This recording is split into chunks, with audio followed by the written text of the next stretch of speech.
Nation's largest police union endorses Trump.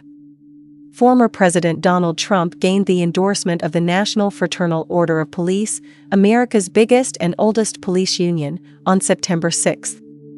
During his time in the White House, we had a partner and a leader. Today, Mr. President, we stand with you, FOP President Patrick Yo said at the group's meeting in Charlotte, North Carolina, on September 6. We have your back, and we're committed to work tirelessly for your election. The National FOP has endorsed candidates from both major political parties over the years but has favored Trump during all three of his presidential runs. After Yo's introduced Trump, the Republican presidential nominee drew frequent applause from the FOP as he described steps he intends to take to bolster police, pursue stricter penalties for serious crimes, and crack down on illegal immigration. Because Harris is a former California prosecutor and Trump is awaiting sentencing November 26 for business records offenses in a controversial New York case, some of her supporters have characterized the race as the prosecutor versus the felon. Following the FOP endorsement, the Republican Party was branding the former president and his running mate, Senator J.D. Vance, as the pro-police ticket. The 377,000-member FOP joins the International Union of Police Associations, the National Association of Police Organizations, and numerous local, state, and police advocacy groups in endorsing Trump rather than his opponent, Trump campaign senior advisor Bob Paduchik told reporters during a pre-announcement phone call. How union decided endorsement. Based on votes from all 46 of its state lodges, the FOP chose Trump instead of Harris after considering policy positions of both candidates. Trump met with an FOP committee, but no similar meeting was granted by Harris's campaign, the FOP said in a news release. In addition, Trump answered a questionnaire from the FOP, while Harris's campaign responded with a letter describing some of their positions on criminal justice and police labor issues, the FOP said. Since August 6, when Harris announced she had selected Minnesota Governor Tim Walz as her running mate, the Harris-Walz team has given few specifics about their policy positions. The pair also have largely ignored reporters' questions at campaign stops and have given no formal news conferences. During that time frame, the Trump-Vance team has given dozens of interviews and held numerous news conferences. FOP President Yo lauded Trump for his true, genuine commitment to advancing policing in this country, at a time when it wasn't a political battleground.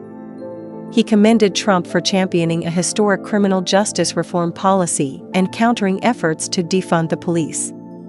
Attendees of the FOP meeting greeted Trump with a standing ovation as he began a 50-minute speech. America's cities are under siege, he said, noting that a trio of police officers suffered gunshot wounds in Milwaukee on the eve of the FOP meeting. Trump blames policies that he said allow illegal immigration, decreased funding for police, prosecution of police officers for doing their jobs, and misplaced enforcement and prosecution efforts. Trump said that people like him are targeted for alleging election improprieties while violent criminal suspects are allowed to be released for low or no bond, and many avoid meaningful punishment. This creates a climate in which the law-abiding citizen is forced to live in fear and in danger, he said, adding, "We don't have to live this way, and when I'm President of the United States, we're not going to take it anymore." The crowd responded with another standing ovation. Crime pledges. If he wins re-election, Trump pledged to take numerous anti-crime, pro-police measures. He called for a return to proven crime-fighting methods, such as allowing officers to stop and frisk people suspected of crimes. Trump also cited principles of the broken windows theory, the notion that eliminating disorder and blight in neighborhoods may improve the overall environment and discourage crime.